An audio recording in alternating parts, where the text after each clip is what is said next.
Welcome to DMP Training Center. My name is Justin Norris, and today I'm going to talk about the 734N and 734N-POE event buffer. We've made a software update to the 734N and N-POE to take advantage of this, and this is version 105 that's required to use this.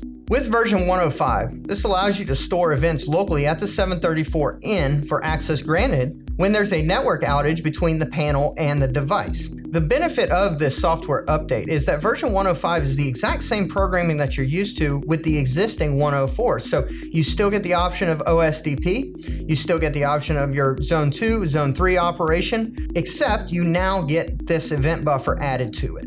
So in the programming for the 734N, we need to keep in mind that there are two requirements for programming. The first is your card format. Your card format must be selected as DMP or custom, and your no comm with panel must be either site or any. So now I want to take you guys to the keypad and show you the programming to take advantage of this feature. So on the keypad that's connected to the 734N, we're going to go ahead into programming, 6653. We're going to move to the access options. Now keep in mind, this particular module is already pre-programmed to communicate with the panel. I had that set up ahead of time. So now we're going to command all the way to our card options. And as I've stated, this is DMP selected. You can do DMP or custom here.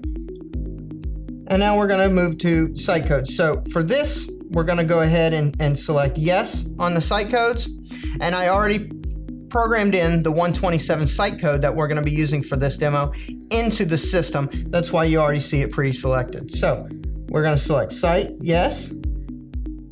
Number of user digit codes is whatever you desire. And now with no comm with panel, we can select site or any.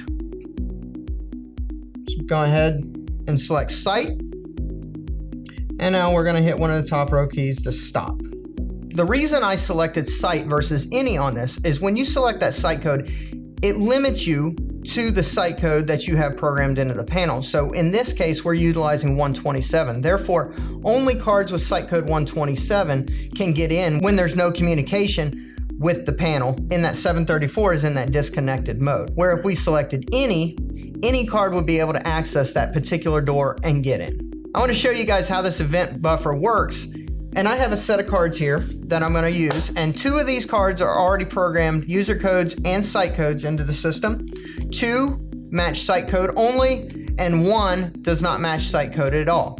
So now we're going to disconnect the 734N from this network. So now I'm going to start to present these cards one at a time. The first two are the ones that are in the system user code with matching site code. So we have an access granted. Second card, again in the system.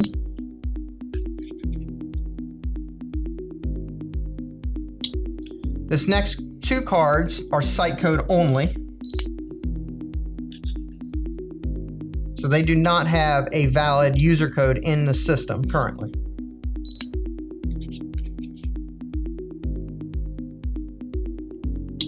And now this last card has a different site code and is not in the system user code wise.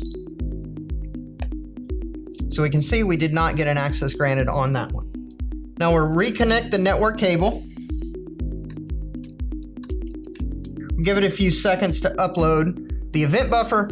Now that we've presented some cards to the 734N, you can access these events through remote link or virtual keypad. For this particular demo, I'm going to go ahead and log in through virtual keypad and show you guys the events that we received. So in virtual keypad, I've already logged into the system, and I'm going to go ahead and blow up the event history page so that we can see it a little bit bigger. Now you can see at 9:56, we received the owner's card, the warehouse manager's card, and those two unknown user codes that were not in the system, but the site code matched. Now again, keep in mind that this will give us all the access granted.